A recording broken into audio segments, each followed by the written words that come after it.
Boa tarde, sejam bem-vindos a mais um Santo Tirso em 30 minutos. Este que é o primeiro de 2025. Tenho comigo, como é habitual, o engenheiro Castro Fernandes. Boa tarde, engenheiro. Boa tarde, Sílvia. Espero e boa tarde a todos aqueles que nos estão a ver e a ouvir neste momento. Espero que tenham corrido bem as festas, não é? Sim, Mais um ano. Foi um início de ano normal, portanto não houve nada de especial. As únicas novidades que vão surgindo são mais políticas, não é? Pois. Agora com o ano novo já começaram a aparecer algumas novidades. E este é Pelo o menos ano a nível das eleições. nacional, a nível nacional. Hoje começamos a falar de um tema que tem estado na ordem do dia e também já abordámos no último programa de 2024, que é a questão do hospital.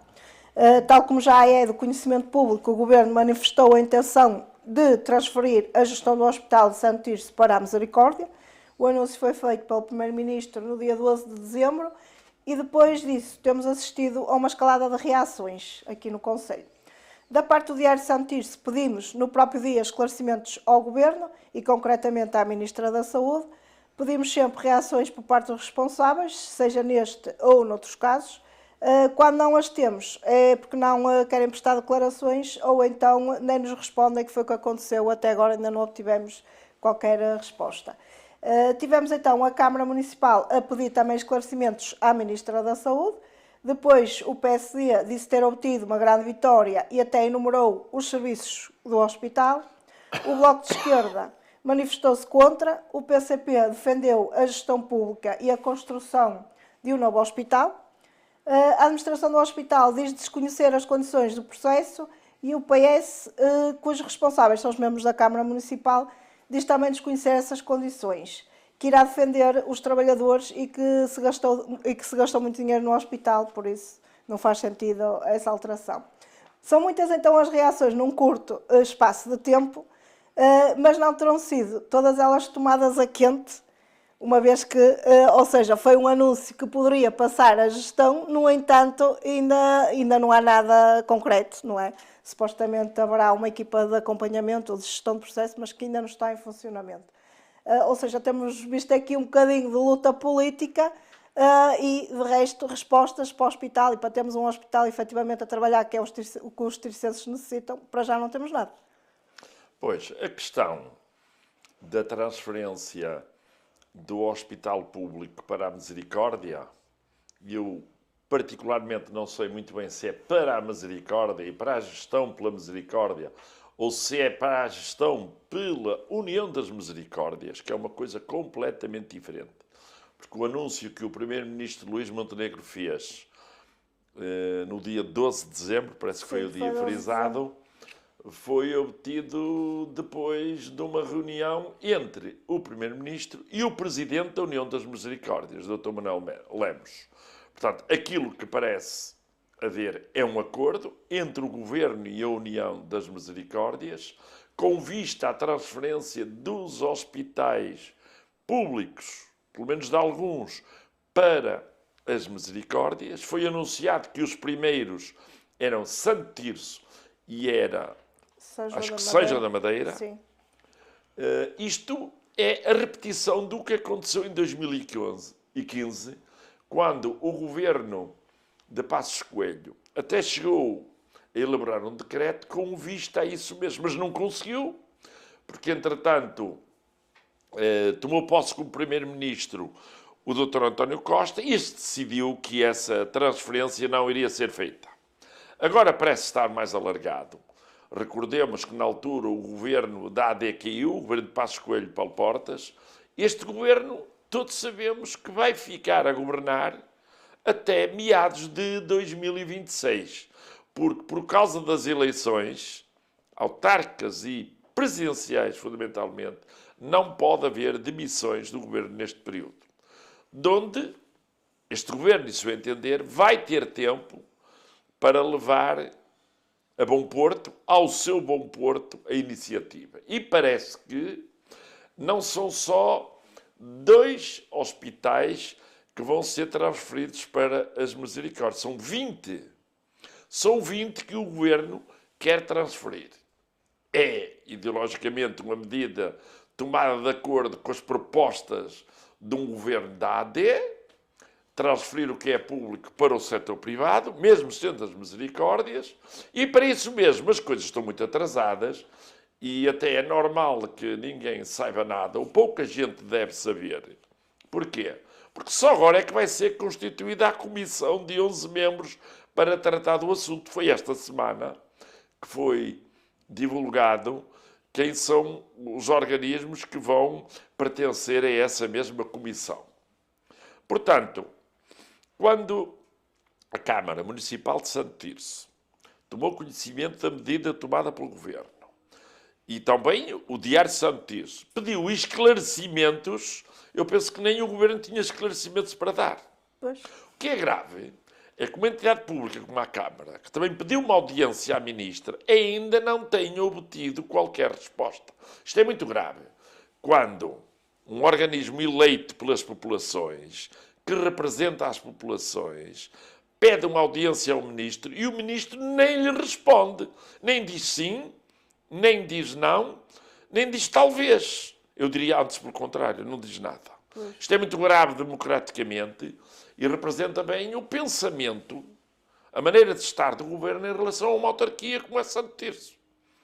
É lógico que a autarquia de Santo Tirso, depois da tomada de posse do governo de Luís Montenegro, já devia imaginar que isto ia suceder. E, portanto, devia estar acautelada. E, na minha opinião, esteve parada demasiado tempo, antes da tomada da medida e depois da tomada da medida. Porque a visita oficial que se dá ao hospital com os deputados, feita pelo Presidente da Comissão Colheita do PS, foi assim que ele lá foi, o Dr. Alberto Costa, e os deputados que vieram aqui de outros concelhos do Distrito de Porto, foi tardia, na minha opinião. A reação a seguir à tomada de medida devia ser imediata e uma reação dura, porque já se sabia claramente qual era o objetivo do Governo neste caso. Vamos ter só, se isto se consumar, hospitais privados em Santo Tirso. Não vamos ter hospital público. Se houver um problema, possivelmente iremos parar a Famalicão, enquanto for hospital público, porque também já se fala que o Hospital de Famalicão também pode vir a ser gerido pela Misericórdia de Famalicão. E eu lhe pergunto, para onde é que vamos? Para Braga? Para o Porto? Supostamente um dos partidos disse que continuaria tudo igual, não é? Cada vez ao Serviço Nacional de Saúde. Cada vez vamos estar mais longe de hospitais públicos. O Porto é um grande hospital, o São João, mas daqui lá demora 30 minutos. Braga também é um bom hospital. Daqui lá demora mais que 30 minutos. Portanto, acho que a população do concelho vai ficar a perder.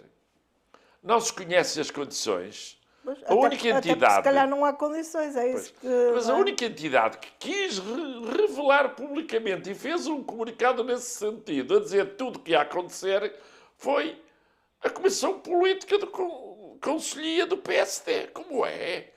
É um partido político que divulga aquilo que o Governo vai fazer no acordo com a Misericórdias. Mas também o mais curioso é que o PSD até veio a reunião com a Misericórdia e lançou essas medidas, o que iria ser. E passado 2 ou 3 dias vai outro partido político de Santo Tirso, que é o PS, lá reunir-se e diz que afinal que não há nada, que não se sabe nada. Então alguém está a mentir nesta história. Pelo que se sabe, o Conselho de Administração, isto é público, não está por dentro de nada do que foi o acordo entre o Governo e a União das Misericórdias. Isso do hospital. Mas eu estou a falar porque houve uma reunião entre o PSD local com a Misericórdia de Santo Tirso e houve uma reunião entre o PS e a Misericórdia de Santo Tirso.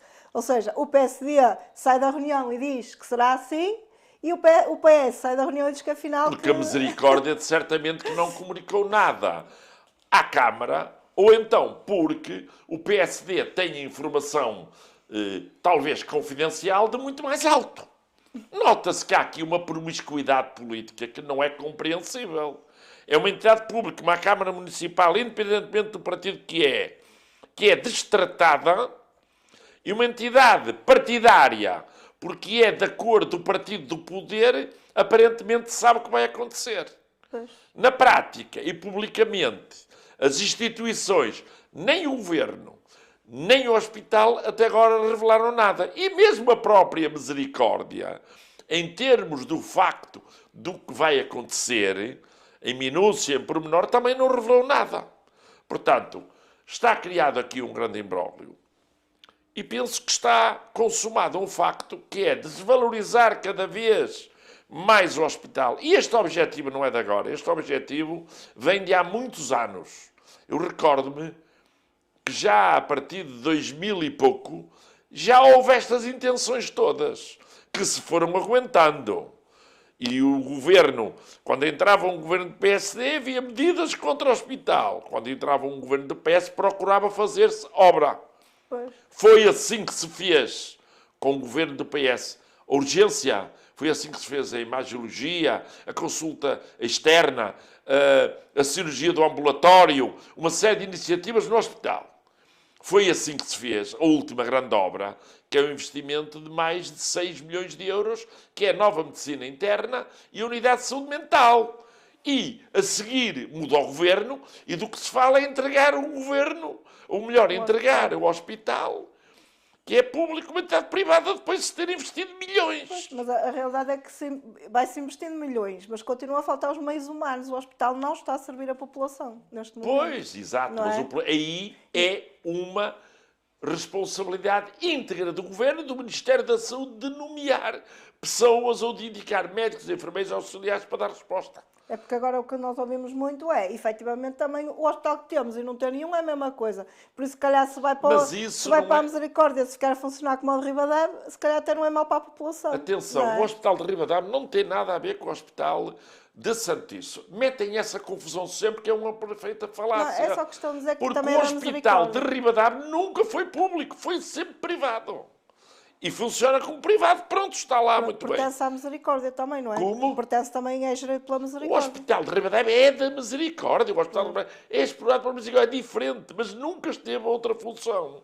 O Hospital de Público de Santos está há dezenas de anos a trabalhar para o setor público. Foi construído o Centro Hospitalar do Médio Ave, que envolve Santirce e Famalicão. E aquilo que se tem verificado é que tem havido como que um desacelerar do hospital, que na prática só visa exatamente arranjar razões para o entregar à Misericórdia. Agora vamos ver o que vai acontecer. É um problema muito grave, na minha opinião. É talvez o problema mais grave neste momento, o problema de saúde. Aliás, há dois problemas em Santice muito importantes. É saúde e habitação. E outro complementar, que é a educação. São assuntos que a gente não deve abandonar. Por exemplo, na questão da educação. Se a escola agrícola terminar tão bem, como eu já afirmei ainda recentemente, Pois, é este e ano publicamente for encerrada a escola agrícola, é uma grande perda para a educação do nosso Conselho, uma escola centenária. Da habitação. Se continuar a não se construir habitação no Conselho, isso é muito mau para a população. Os T3, os apartamentos de 3 quartos, são vendidos a 300 mil euros e ninguém os pode comprar nem arrendar. Isto é que são os problemas fundamentais. O resto é folclore, é festinhas, é rodas gigantes, é comboios elétricos e tudo. Isso é para ocupar a cabeça das pessoas. Isso é a parte futebolística da política. Depois há a parte real, como é esta, a saúde. A saúde é fundamental para o nosso Conselho. E resolver este problema é importante e, francamente, tenho muitas dúvidas que a opção do Governo tenha sido a melhor. E penso que vamos andar aqui neste sai-entra, com acordos com a Misericórdia para se fazer uma coisa, depois, se for preciso, muda o Governo e já não há acordos e volta atrás, e depois volta à frente e vamos andar nisto. Quem é que padece? A população. Que depois quer ir ao hospital, quer ser atendido de urgência, quer ser operado, quer ver tratado os seus problemas e não vê a entidade pública a responder às necessidades das populações que para isso pagam os seus impostos e têm o direito de exigir uma melhor saúde, que, aliás, diga-se, é um direito constitucional. Vamos aguardar novos Vamos aguardar e desenvolvimentos ver, neste mas caso. temos de perceber que eu acho que a população, com o que está a acontecer, não está a ser nada esclarecida, antes pelo contrário. Mas Antes pelo contrário. lá está, porque é isso, porque tem saído várias informações também contraditórias de vários sítios e na realidade também comunicação oficial não há nada. Esse é o objetivo. O que é manifestamente errado. Então toma-se uma medida destas. O governo não emite um comunicado especial por causa de Santo Tirso. Um comunicado a explicar tudo às pessoas. A Câmara quer esclarecer, pelos vistos, nem ouvida e é. Pois, se calhar Pediu uma audiência à ministra, Ana Paula Martins, nem lhes diz nada. devem estar a aguardar, se calhar, a criação desta comissão e, entretanto, O problema todo é que não se toma uma medida penso eu destas. que a Câmara tem que ser chamada, não é? E Não, tem mas que o ser problema é ouvida. este. Essa medida foi tomada no início de dezembro e passado o mês não há absolutamente resposta nenhuma. Isto não é normal. Sabe que o país em dezembro entra naquele Não, período mas o problema todo. festivo. Quando se para toma uma tudo. medida daquelas, Silvio, e temos de ser sérios, tem de se ter tudo já preparado, não é? Anuncia-se a medida e parou tudo. Quem é que sai prejudicado? Agora eu pergunto, qual é o estado de espírito dos funcionários do Hospital de Santo Tirso para atender os doentes? Dos médicos, dos enfermeiros, dos auxiliares, dos administrativos, tudo. Com que estado de espírito eu ando? Eles devem pensar assim, o que é que nos vai suceder? Pois, isso, A Câmara já terá reunido com os sindicatos. Pelo menos tivesse a preocupação. E é positivo. Mas eu penso que estão todos muito sim, não há fora nada dos certo. problemas e não sabem nada. Porque ninguém esclarece. E torno a repeti-lo, pelo menos a senhora Ministra da Saúde devia vir a Santo Tirso e esclarecer a população do que ia suceder. Isto é que é a função do Ministro. É ir ao terreno, é visitar o terreno, conhecer os problemas e esclarecer a população. Não é fechar-se nos seus gabinetes de Lisboa, muito longe da população, e mandar alguns peões de brega, mandaram as opiniões só para confundir tudo. E isto é um assunto que, por exemplo, deve ser muito bem analisado. E nós estamos em ano de autárquicas, e este é um assunto que devia pertencer à agenda autárquica. O que é que vai fazer cada um dos candidatos caso seja eleito Presidente de Câmara? E o que é que fará neste momento em termos de pressão política para obter resultados para a população? Isto é que é política local. Mesmo sendo o hospital público da responsabilidade do Governo Central. Agora, vamos falar sobre o trânsito. O trânsito em Santo Tirso também tem estado um bocado caótico. No entanto, vamos fazer aqui uma nota sobre a rua Dr. Joaquim Augusto Pires de Lima. É a rua abaixo dos Correios, onde o sentido tinha sido trocado há alguns meses atrás. Eu acho que é Joaquim Pires de Lima, não tenho a certeza. Mas não Joaquim- interessa. É a rua que Eu acho passa que é lá do Augusto. Talho Três Silvas até ao restaurante 15. Pois, É assim. nós já tínhamos falado aqui sobre essa rua e sobre a alteração que tinha havido ali. Inclusive tivemos alguns comerciantes que nos contactaram que, Eu também, que inclusive, essa fui mudança contactado. tinha afetado o negócio em si, porque, ou seja, basicamente aquela rua já não era passagem para nada. Na semana seguinte, lá está, noticiámos essa mudança. Agora, voltou tudo ao que era, não é? Ou seja, voltaram a mudar outra vez o sentido do trânsito. Sei que também houve ali um corte por causa da outra obra que está ali a acontecer, não sei se isso também ajudou. A verdade é que, ou seja, passado este tempo todo, efetivamente voltou a estar como estava e como a rua é funcional. Voltou e bem, porque temos de reconhecer. Houve uma precipitação da parte da Câmara ao ter alterado aquele sentido de trânsito. E tanto houve precipitação que foram obrigados a regredir, a voltar ao inicial. Aquela alteração ao trânsito não tinha lógica nenhuma, prejudicou muitos comerciantes. Eu próprio, fazemos aqui este programa, fui questionado, entre aspas, eu disse, olha, o melhor é dirigirem-se à Câmara Municipal, ao setor de trânsito, a expor o problema. Foi o que fizeram. Pelo que soube, insistiram muito, tiveram mesmo de insistir muito, e ao fim de 4 meses voltou ao inicial. A medida tinha sido tomada no final de agosto, Sim, início de e setembro. em dezembro foi recuperado o Sim. sentido de trânsito. Ainda bem, ainda penso que foi antes das festas de Natal, havia lá comerciantes prejudicados, agora as coisas já estão, entre aspas, normalizadas, esperemos que continuem. E eu acho que esta atitude de fazer pequenas alterações desgarradas de um contexto geral, alterações pontuais, em que se faz uma coisa e depois se altera. E já agora vou chamar a atenção para um assunto que as pessoas são capazes, algumas de não concordar, o que é lógico, mas há um cruzamento que toda a vida teve semáforos. E ao qual foram retirados semáforos depois das últimas obras. Que é na rua Fernando Pires de Lima, no cruzamento com a Rua da Indústria e também com a Rua de São Bento da Batalha. Aquele cruzamento, onde afluem, de facto, muitas viaturas, tem de ser semaforizado. Pois. Já lá houve vários choques. Eu não digo que seja diário, mas é semanal. Vidros partidos no chão é vulgar. Já vi carros a ir parar acima de passeios, quase que em cima de outros carros. Eu moro lá perto, conheço aquilo bem. Quando lá circulo, tenho muito medo, Pois, já está. porque as pessoas não respeitam os sinais de trânsito, e quer se queira, quer não. Os semáforos são inibidores no sentido de que não deixem os automóveis andar. Mas ali há muitas crianças. Pois é, que E é uma os zona semáforos escolar. também são úteis Para a para os redução da peões, velocidade. para a proteção das passadeiras de peões. Espero bem e não quero que aconteça um acidente grave. Mas, possivelmente, se acontecesse uma coisa dessas, tenho a certeza que nas semanas seguintes serão colocados semáforos. Nunca percebi porque é que foram de lá retirados semáforos. Não concordo, discordo, e digo com toda a minha experiência profissional e de autarca, trabalhei sempre nessa área, conheço bem aquela zona, eu sei que aquele cruzamento ainda vai ter muito mais intensidade de tráfego com uma rua nova que vão abrir, e um dia falaremos dessa rua, a rua Capitão Salgueiro Maia, vai afluir ali muito mais trânsito. Aquilo ali pode-se transformar num verdadeiro nó-górdio. Preciso ver que passam ali todos os transportes de passageiros, praticamente, que vêm e vão para a central de caminhonagem.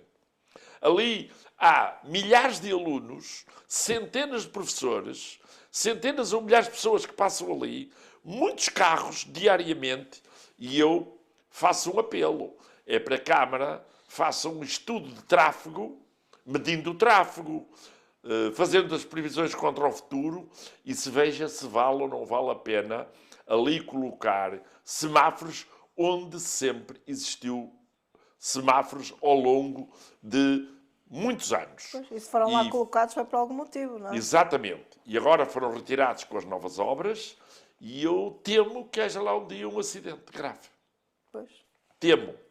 Porque é lógico, quando não há fatores inibidores de trânsito, o vermelho obriga o carro a parar, mas também permite que o peão passe. O vermelho obriga o carro a parar, mas permite que o que tem sinal verde avance. Portanto, quando se permite que funcione tudo em sistema quase intermitente, mas ali nem sequer há os semáforos amarelos a chamar a atenção para o eventual perigo. Aquilo já me tem acontecido. Eu chego lá e aquilo estão ali 4 carros, venham de cada lado e estamos ali a ver Tem quem de se entrar é a que se mete medo. primeiro. Tem de se entrar a medo. Porque não se sabe se algum vai avançar quando Pois não é deve. isso, porque depois há pessoas que não, pronto, não devem ter noção das regras da Porquê é que prioridade. existe semáforos na Carneiro Pacheco com a Sousa Cruz? Porquê?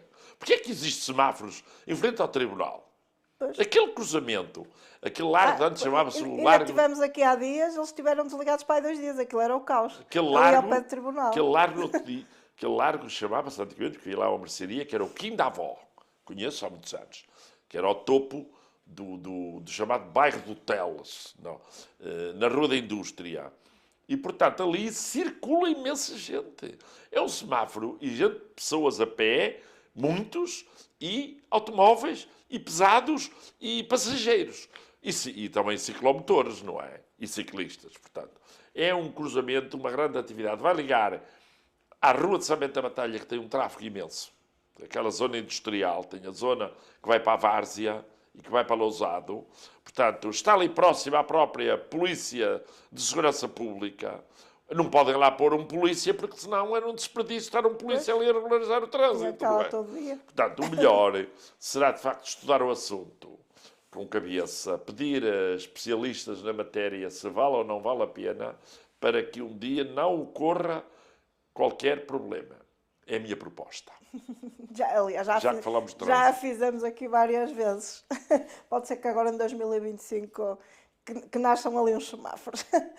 Agora, o 2025, lá está, é o ano das eleições autárquicas, o tempo voa, por isso já entramos no ano das eleições. Já temos mais algumas novidades aqui para algumas freguesias, alguns candidatos já assumidos que não estavam. Sim, no nos ano últimos passado. tempos. Temos, por exemplo, Vila das Aves, podemos começar por falar, se calhar, Sim. pronto, Santo Tirso, continuamos sem candidato para já apresentado do PSD, continuamos apenas com o José Pedro Machado pelo PS, o candidato que era para ser do PSD, que não chegou a ser apresentado formalmente, diz que desistiu da candidatura. Por isso estamos a aguardar novidades aqui para a cidade, com ansiedade, porque toda a gente está com a ansiedade de saber quem são os candidatos, não é? Porque é a maior união de freguesias do concelho. Depois, então, Vila das Aves, o Carlos Valente já formalizou então aqui a sua apresentação de Já candidatura. tinha formalizado quase há 2 meses numa entrevista que deu ao jornal Entre Margens. E agora formalizou, de facto, nomeadamente nas redes sociais, com um discurso claro de que era o candidato. É lógico que foi uma enorme surpresa. A Vila das Aves, julgo eu, que vai ter uma grande disputa eleitoral. Primeiro porque o presidente que lá está, já lá está desde 2017. Faz 8 anos agora. Portanto, tem praticamente 2 mandatos, tem trabalho. E o Carlos Valente foi antigo presidente junto, também com trabalho feito. Do PS, que é o caso de Joaquim Faria, o Carlos Valente do PSD, e eu prevejo, eu pessoalmente, e penso que todos preveem, que vai ser uma disputa eleitoral muito forte. Vai ser forte, acho que vai ser no sentido positivo, não é? Pois. Vai ser no sentido positivo. Ainda não apresentaram os seus programas, ainda é cedo. Penso que, por parte da Junta de Freguesia, da própria Câmara, está a ser feito algum investimento, também é próprio nestes períodos eleitorais. Os últimos anos, o chamado ano eleitoral, o último ano de mandato, estão a ser feitas algumas obras mais visíveis, certamente que irão ser feitas outras coisas, certamente que, por parte do Carlos Valente e do PSD, irão surgir as suas propostas. O que eu espero é que corra tudo pelo melhor e que se pense que depois de outubro deste ano tudo vai voltar ao normal e ganhe quem ganhar, o que é preciso é que ganhe a Vila das Aves. Pois, exatamente. Porque a Vila das Aves, e isto é um pequeno à parte, eu puxo um bocado a brasa para a minha sardinha, porque sou natural de lá, tenho lá a minha família, tenho lá a minha mãe, as minhas irmãs. A Vila das Aves precisa de investimento. E isto é um pequeno à parte. A Vila das Aves estava habituada a ter muito mais investimento público municipal. Pois. É público. Sim. Não vou agora também puxar a brasa à minha sardinha. Portanto, a Vila das Aves tem estado um pouco esquecida. É uma das principais freguesias do concelho, não é? É o segundo núcleo urbano mais importante do concelho. E realmente, eu também era de Vila das Aves e já não estou em Vila das Aves, não sei, mas já há 10 anos. Efetivamente, eu chego lá e eu não digo que está tudo igual, eu digo que está tudo pior, o que é mau. Eu não quero ir por aí, porque acho que também não é a minha função, mas quero dizer que talvez desta disputa eleitoral e dos seus resultados resulte algo de positivo para a Vila das Aves no futuro. E é o que eu espero que suceda a partir de outubro. E até lá vai haver um debate que de certeza que vai ser importante. As pessoas vão poder apresentar as suas propostas. Aliás, os outros partidos ainda não se pronunciaram. A CDU vai apresentar um candidato como sempre fez. O Bloco de Esquerda também de certeza que vai apresentar o seu candidato. O Chega também poderá apresentar alguém. Não é? Pode haver candidaturas independentes. Sim, em 2021 tivemos uma Chega candidatura independente. Foi já até anunciado um eventual candidato a presidente de junta para lá, mas não foi. Aliás, o partido, o Chega, o Bloco, a CDU ainda não apresentaram nenhum candidato a lado nenhum, não é? Pois. Nesse aspecto, também contra o que é normal, quer o PSD, quer o PS Sim. estão-se a antecipar Exatamente. Estão-se a antecipar e muito. Não é comum nós, em 2024, Não, com um ano de já sabíamos antecedência alguns nunca vi. candidatos. É. Houve eleições em 2013, 2017, em que houve candidatos apresentados a 15 dias da apresentação de listas. E houve eleições onde houve alguns partidos que só se soube a lista no dia da entrega no tribunal. Portanto, isto significa que as coisas agora estão mais aceleradas Isso é bom porque as pessoas vão ter Também mais tempo para lá está, analisar. também pode ter a ver com estas mudanças todas, porque temos várias juntas em que os presidentes de junta terminam o mandato e não se podem recandidatar. Também poderá Pois, mas ter a ali ver com não. isso. Ali o Presidente de Junta continua, portanto, o problema Sim, ali é esse. sim, Agora, mas a questão do PS em si, eles apresentaram logo os candidatos todos de uma vez só, não é? Por isso. agora avançando para outra União de Freguesias, que é muito importante. Aliás, eu acho que é mais importante do Conselho. É a União de Freguesias da cidade, com mais habitantes, tem quase 24 ou 25 mil habitantes. Tem a cidade de Santo Tirso, que agora engloba as outras, a antiga Junta de Freguesia de Santo Tirso, a antiga Junta de Santa Cristina de Couto, a antiga Junta de São Miguel de Couto e a antiga Junta de Burgais. O PS já apresentou o candidato, apresentou-os todos. Infelizmente, Sim, faleceu, vai ter também de alterar, que é o Presidente da Junta de Vilarinho, o arquiteto Romeu Lima, faleceu, portanto, agora certamente que o PS estará neste momento a estudar o assunto, porque foi muito imprevisível o que aconteceu. Quanto a Santo Tirso, o PS indicou um vereador, o Dr. José Pedro Machado, para candidato. O Dr. José Pedro Machado, pelos vistos, aceitou o convite para ser candidato à União de Freguesias, parece ter o apoio do atual Presidente de Junta, do Jorge Gomes, pelo menos é público, a presença dos dois em público tem sido muita, e o PSD tinha já o seu candidato. Isso era claro. Por muito que não tivesse sido apresentado publicamente, o facto é que o Presidente da Conselhia, o Dr. Ricardo Pereira, apareceu em público várias vezes com o candidato que era tido como candidato do PSD. Sim, e tanto era que essa pessoa em questão colocou um comunicado a dizer que efetivamente desistia da candidatura. Exatamente. Não sei porquê, tenho a minha opinião, mas não queria expressá-la muito. O facto é que, de um momento para o outro, o candidato à Junta ou à União de Freguesia de Santo Tirso resolve não ser. Pelo que sei, agora passando à frente, o PSD terá desenvolvido já muitos contactos, ou alguns contactos, com eventuais candidatos à Junta ou à União de Freguesias. Ainda não apresentou. Aquilo que eu deduzo é que o PSD deve ter pensado, ou deve ter analisado a questão e deve ter achado que tinha hipótese. E, portanto, deve andar agora a selecionar muito bem. Daí nós estarmos a aguardar o que vai suceder, quem será, entre aspas, o coelho que vai sair da cartola. Não sei se o nome é coelho, atenção. Não sei. Falam-se em muitas hipóteses, mas, de facto, a União de Freguesias de Santo Tirso é muito importante. Tem uma área muito vasta. Vem de Santa Cruz até à Várzea. Quer dizer, um habitante para ir à sede da Junta. Temos aqui o mapa, Exato. que eu por acaso estive a elaborar aqui o mapa já com os candidatos que, Exatamente. Ali que já está estão a apresentados. freguesia de Santo Tirso, e mesmo em nota-se- área, é uma das grandes freguesias. Exatamente. São 4. É. São 4. Montegorda também é enorme. Aliás, eu penso que a maior de todas ainda é Montegorda em área. Pois em área também temos ali, por exemplo, a Água Longa, que também é grande. Sim, também, agora, também mas tem temos... muita floresta, Água Longa. não é? É isso, lá está. Temos muitas que até são grandes em área, mas que muito Pois. ainda E Santo Tirso tem área e população. Pois. Tem muita população. Representa quase um terço do Conselho em termos de população. Portanto, é uma freguesia muito importante. O presidente da União de Freguesias é um presidente a tempo inteiro, enquanto na maior parte das freguesias não é. Não é tempo inteiro, é voluntário praticamente, tem um rendimento diminuto. Às vezes as pessoas preocupam-se muito com os salários que os presidentes de junta ganham. Não têm salários, a maior parte deles. E quando têm salários, são relativamente reduzidos. Não é nada de especial para a responsabilidade que tem um presidente de junta da União de Freguesias de Santo Tirso, responsável por uma área tão grande, por tanta população, por muito que seja ajudado, tem ele próprio de responder às pessoas. Tem de os atender.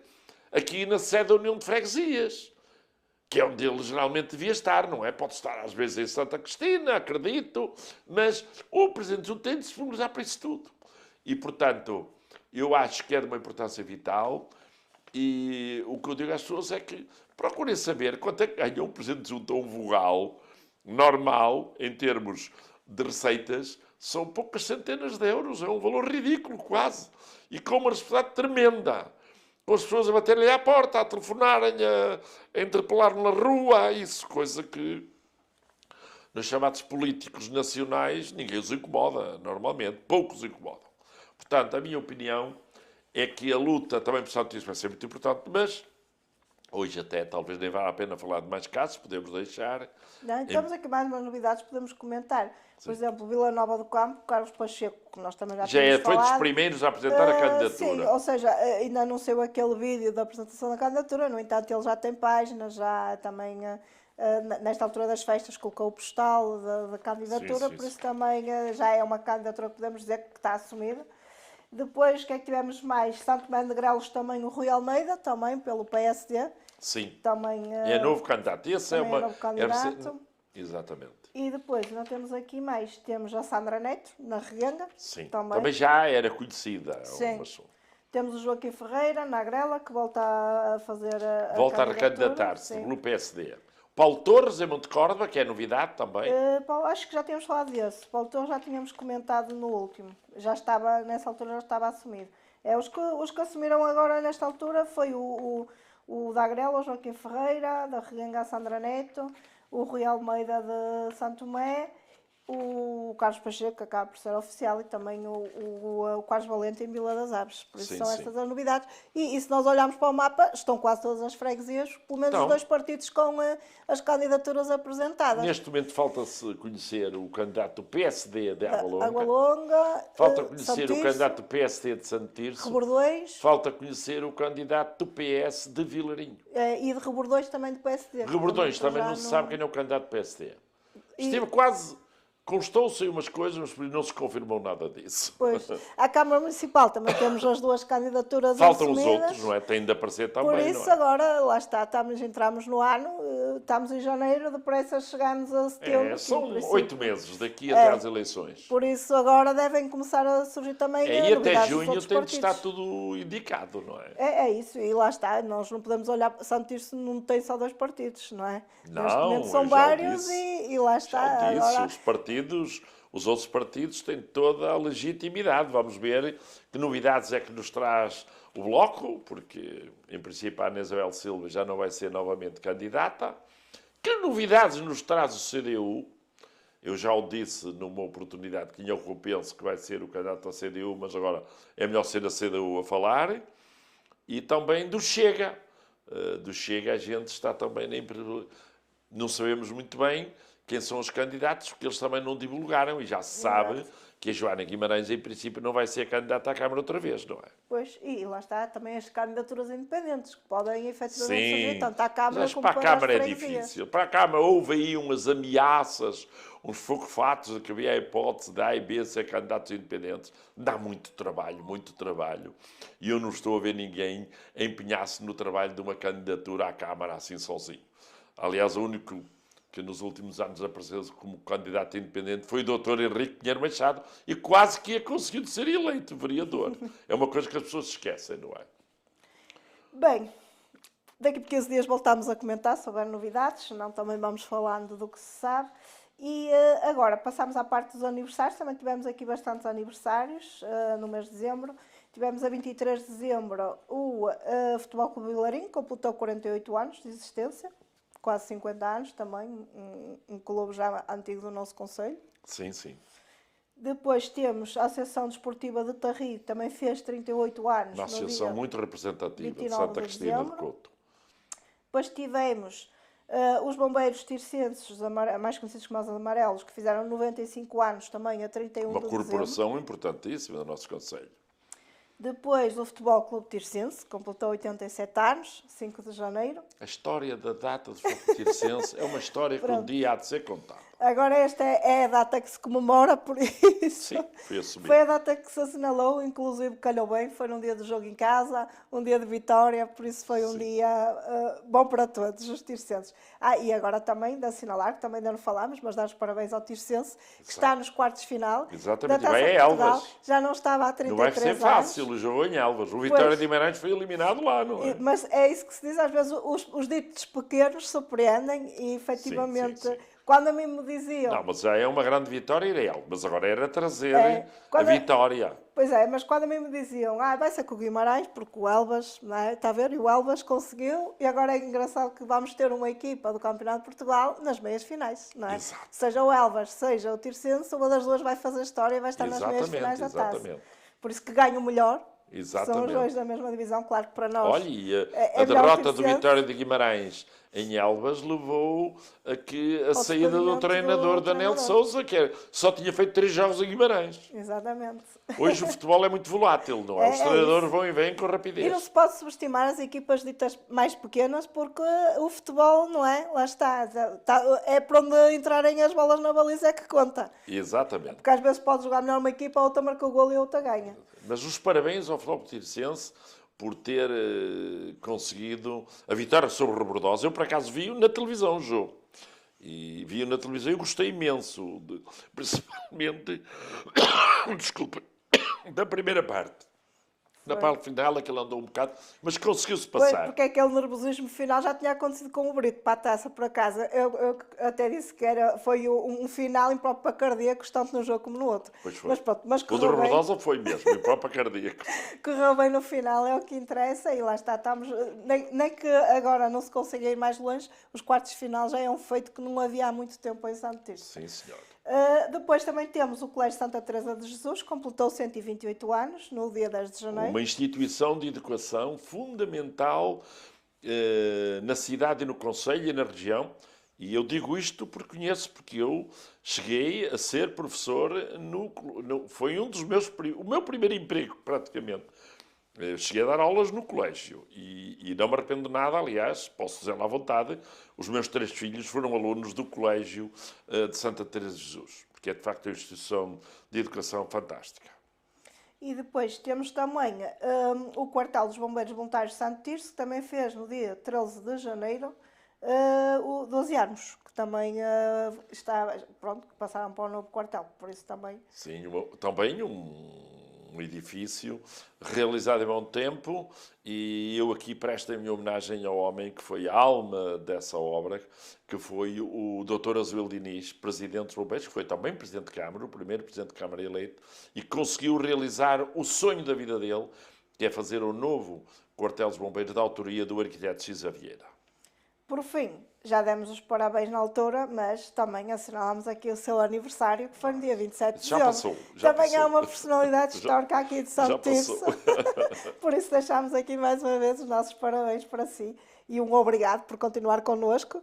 Eu é que agradeço a oportunidade que me dão de dar a minha opinião pública aqui, como cidadão. Acho que tenho o dever de cidadania de emitir a minha opinião, até porque já exerci funções, e isso Exato. quase que me obriga a ter de fazer uma parceria convosco e de esclarecer. E é o que eu digo a toda a gente, e continuo a dizer que é uma das pessoas que melhor conhece o nosso concelho, não é? Quem é a pessoa que sabe quase as ruas todas pelo nome?